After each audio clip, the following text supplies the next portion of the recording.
আমি মহুয়া, আমি চলে এসেছি আপনাদের কাছে নতুন একটা খুব পরিচিত রেসিপি নিয়ে। এই গরমে কিছুই ভাল লাগে না, তার মধ্যেই বানিয়ে ফেললাম গোবিন্দভোগ চালের পায়েস। কে কে খেতে চান? খুব টেস্টি আর খুব সুন্দর হয়েছে, দেখুন। চলে আসুন তাড়াতাড়ি।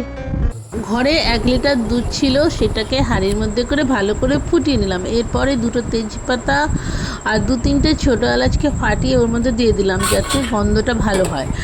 এবার দুধটাকে ভালো করে ঘন করে নিয়ে গোবিন্দভোগ চাল 100 গ্রাম নিয়েছি, যে 1 লিটার দুধের মধ্যে 100 গ্রাম চাল যথেষ্ট।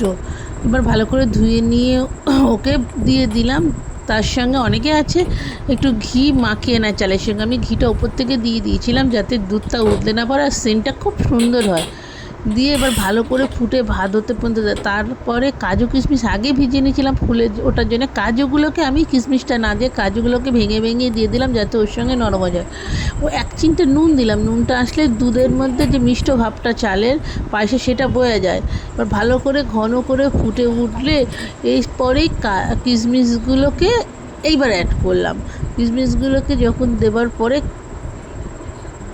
উপর থেকে চিনি, কেউ গুড়, নাহলে মিষ্টি আপনাদের পরিমাণ মতন যতটা মিষ্টি খাবেন, আপনি যদি সুগার ফ্রি খান সুগার থাকে যে কোনো কিছু দিয়ে ওপর থেকে গুঁড়ো দুধ মানে আমুল স্প্রে দুধ, এভরিডে দুধ, যেরকম কিছু ছড়িয়ে দিলাম।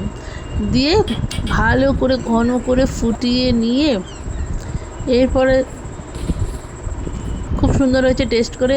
এরকমভাবে বানিয়ে খান, কেমন হয়েছে জানাবেন। আর আমার ভিডিও যদি ভালো লাগে লাইক কমেন্ট শেয়ার করতে ভুলবেন না। Tata, thank you.